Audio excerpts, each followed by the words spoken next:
ఈరోజు పశ్చిమ గోదావరి జిల్లా ఆచంట మండలం వల్లూరు గ్రామస్తులైనటువంటి శ్రీ బోనం చిరంజీవి గారు, అలాగే వారి సతీమణి లక్ష్మీ శ్రీనివాస్ గారు,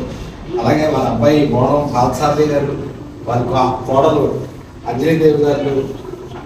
అందరూ కలిసి ఈరోజు కార్తీక మాసం సందర్భంగా పాల్గొంలో ఉన్న విశ్వమాన వేదిక ఉచిత వృద్ధాశ్రమంలో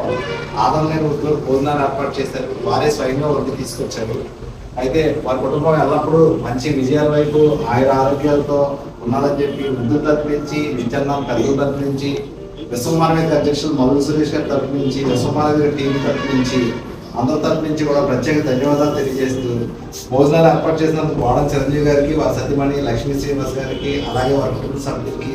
విశ్వమాన వేదిక తరపు నుంచి ప్రత్యేక ధన్యవాదాలు తెలియజేస్తాం.